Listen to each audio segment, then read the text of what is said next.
வணக்கம். இது ஈரோப் தமிழின் மதிய நேர பிரதான செய்திகளோடு இணைந்திருக்கும் நான் நோமிகா சாந்தகுமார்.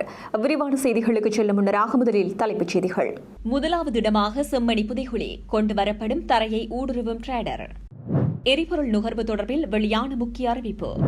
யாழில் தமிழரசுக் கட்சியை முடக்கும் முயற்சிகள் தீவிரம், சாணக்கியன் முன்வைத்த குற்றச்சாட்டு.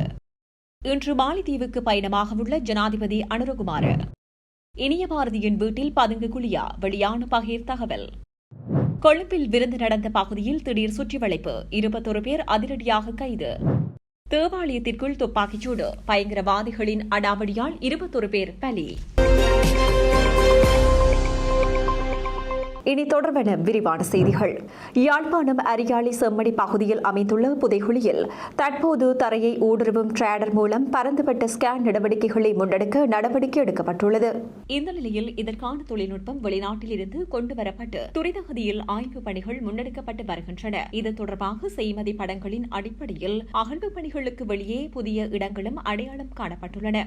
அத்துடன் அரியாலையின் குறித்த பகுதிக்குள் மாத்திரம் அகழ்வுகள் மேற்கொள்ளாமல் பரந்துபட்ட இடங்களிலும் மேற்கொள்ள வேண்டும் என உள்ளூர் மற்றும் சர்வதேச அளவில் வலியுறுத்தங்கள் அதிகரித்தன. இந்த கோரிக்கைகளை அடுத்து GPR ஸ்கேனிங் இயந்திரம் வெளிநாட்டிலிருந்து கொண்டுவரப்பட்டு தற்போது ஆய்வுகளை ஆரம்பிக்க தயாராகின்றன. இலங்கையில் இதுவரை முல்லைத்தீவு, கொக்குத்தொடுவாய் போன்ற இடங்களில் AMRI ஸ்கேனர் பயன்படுத்தப்பட்டிருந்தாலும் தரையை ஊடுருவும் டிரேடர் பயன்படுத்தப்படும் முதலாவது இடமாக அரியாலை புதைகுழி பதியப்படுகின்றது. இந்த டிரேடர் அமைப்பு கான்கிரீட் போன்ற தடைகளை ஊடுருவி நிலத்துக்கு கீழ் இருக்கும் பொருட்கள் மற்றும் உடற்கூற்றுகளை திரையில் காண்பிக்க கூடிய நவீன தொழில்நுட்பமாகும். மேலும் கனடா போன்ற நாடுகளில் மனித புதைகுழிகளை கண்டறியவும் இது பயன்படுத்தப்பட்டுள்ளமை குறிப்பிடத்தக்கது.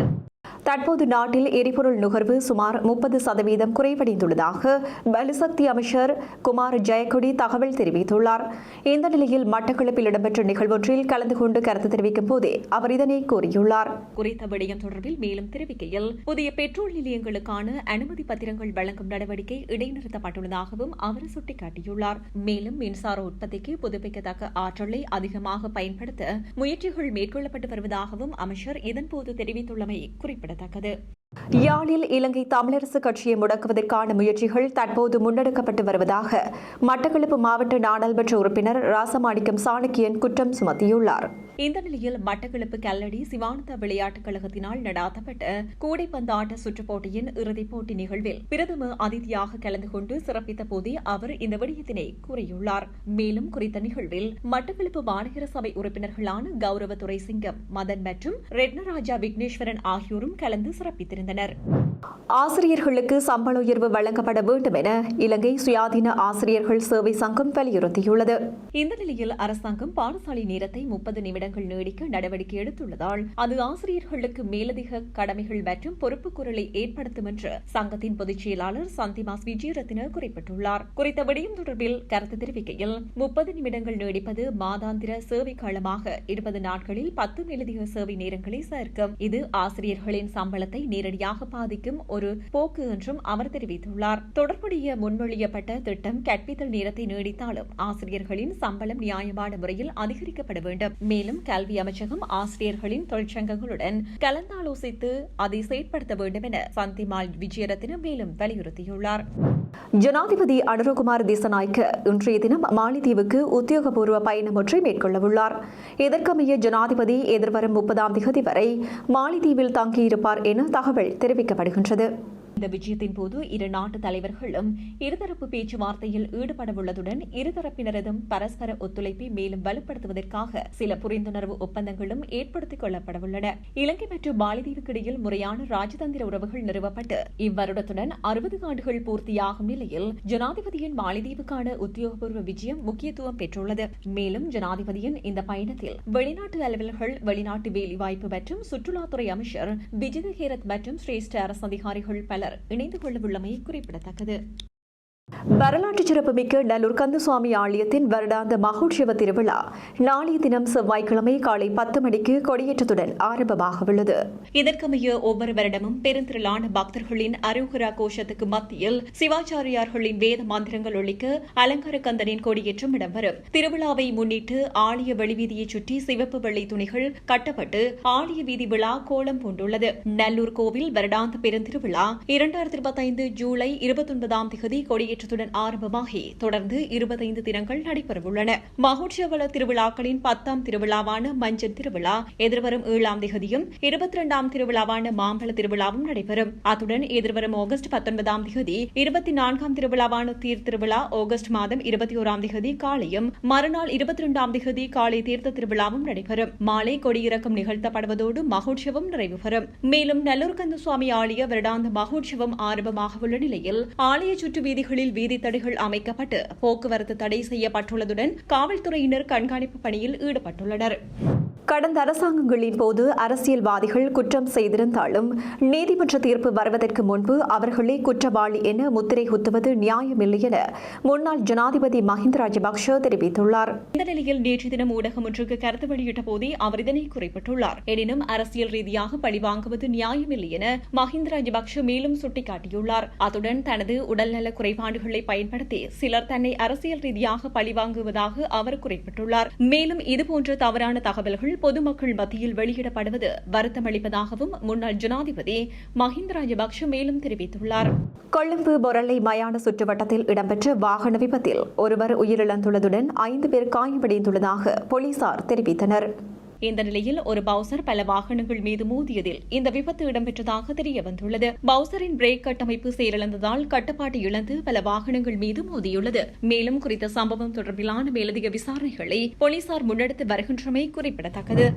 கிழக்கு மாகாணத்தில் நடந்த பல சம்பவங்கள் தொடர்பில் இனிய பாரதி என அழைக்கப்படும் கிழக்கு மாகாண சபை முன்னாள் உறுப்பினர் கே புஷ்பகுமாரை கடந்த 6ஆம் தேதி சிஐடியினர் கைது செய்தனர். இந்த நிலையில் கைது செய்யப்பட்டு தடுப்பு காவலில் வைக்கப்பட்டுள்ள கருணா பிள்ளையான் அணியின் முக்கியஸ்தரான இனிய பாரதியின் விவகாரங்கள் தொடர்பில் தற்போது ஆராயப்பட்டு வருகின்றது.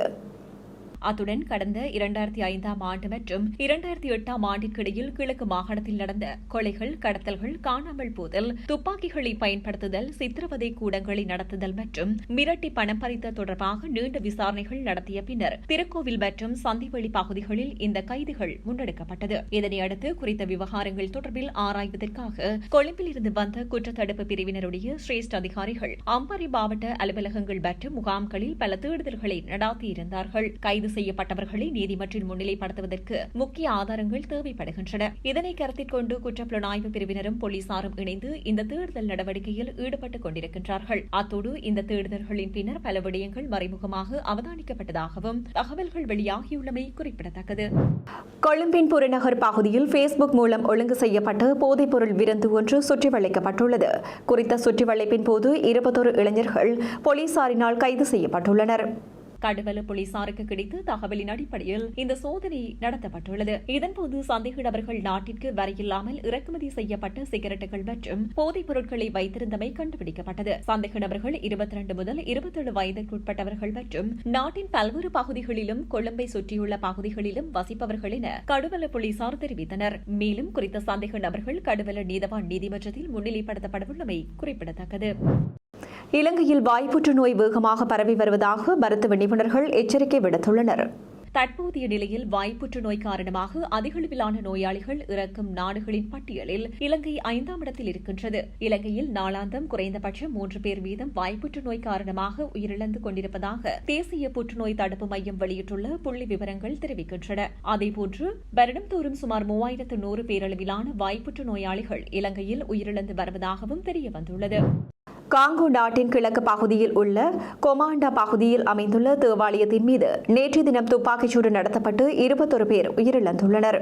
காங்கோ நாட்டின் கிழக்கு பகுதியில் உள்ள கொமாண்டா பகுதியில் அமைந்துள்ள ஒரு தேவாலயத்தில் நேற்று தினம் ஞாயிற்றுக்கிழமை பிரார்த்தனை கூட்டம் நடைபெற்றுக் கொண்டிருந்தது. இந்த நிலையில் திடீரென தேவாலயத்திற்குள் ஆயுதங்களுடன் புகுந்த பயங்கரவாதிகள் அங்கிருந்தவர்கள் மீது சரமாரியாக துப்பாக்கிச்சூடு நடத்தினர். இதனால் அங்கிருந்த மக்கள் பயத்தில் சிதறியடித்து ஓடத் தொடங்கினர். அவ்வாறு ஓடியவர்களை துரத்திச் சென்று பயங்கரவாதிகள் சுட்டுக் கொன்றுள்ளனர். மேலும் தேவாலயத்திற்கு அருகே இருந்த சில வீடுகள் மற்றும் கடைகளை தீ வைத்து கொளுத்தப்பட்டன. இந்த கொடூர தாக்குதல் சம்பவத்தில் 21 பேர் உயிரிழந்துள்ளதாக தகவல்கள் வெளியாகியுள்ளன. இந்த தாக்குதல் சம்பவத்தில் சம்பவத்தில் அரசு ஆதரவு பெற்ற மத அடிப்படைவாத அமைப்பைச் சேர்ந்த கிளர்ச்சியாளர்களுக்கு தொடர்பிருப்பதாக சந்தேகம் எழுந்துள்ளது. குறித்த தாக்குதலில் படுகாயமடைந்தவர்கள் பலர் மருத்துவமனையில் சிகிச்சைக்காக அனுமதிக்கப்பட்டுள்ளனர். மேலும் இந்த சம்பவம் தொடர்பாக தீவிர விசாரணைகள் நடத்தப்பட்டு வருகின்றமை குறிப்பிடத்தக்கது. மியான்மரில் நிலவி வரும் சீரற்ற காலநிலை காரணத்தினால் திடீர் நிலநடுக்கம் ஏற்பட்டுள்ளது. இந்த நிலையில் குறித்த இந்த நிலநடுக்கம் டிஸ்டர் அளவுகோல் குறித்த நிலநடுக்கம் டிஸ்டர் அளவுகோலில் 3.4 பதிவானதாக தேசிய நில அதிர்வு மையம் தெரிவித்துள்ளது. 85 கிலோமீட்டர் ஆழத்தில் ஏற்பட்ட இந்த நிலநடுக்கம் 27.1 டிகிரி வடக்கு அட்சரேகையிலும் 96.32 டிகிரி கிழக்கு தீர்க்க ரேகையிலும் இருக்கும் என முதலில் தீர்மானிக்கப்பட்டது. இந்த நிலநடுக்கத்தால் ஏற்பட்ட பாதிப்பு குறித்து எந்தவித தகவலும் தற்போது வரை வெளியாகவில்லை. செய்திகளின் நிறைவாக இனி மீண்டும் தலைப்புச் செய்திகள். முதலாவது இடமாக செம்மணி புதைகுழி கொண்டுவரப்படும் தரையை ஊடுருவும் டிரேடர். எரிபொருள் நுகர்வு தொடர்பில் வெளியான முக்கிய அறிவிப்பு. யாழில் தமிழரசுக் கட்சியை முடக்கும் முயற்சிகள் தீவிரம், சாணக்கியன் முன்வைத்த குற்றச்சாட்டு. இன்று மாலைத்தீவுக்கு பயணமாக உள்ள ஜனாதிபதி அனுரகுமார. இனிய பாரதியின் வீட்டில் பதுங்கு குழியா, வெளியான பகீர் தகவல். கொழும்பில் விருந்து நடந்த பகுதியில் திடீர் சுற்றிவளைப்பு, 21 பேர் அதிரடியாக கைது. தேவாலயத்திற்குள் துப்பாக்கிச்சூடு, பயங்கரவாதிகளின் அடாவடியால் 21 பேர் பலி. இத்துடன் ஈரோப் தமிழின் மதிய நேர பிரதான செய்திகள் நிறைவு பெற்றன. வணக்கம்.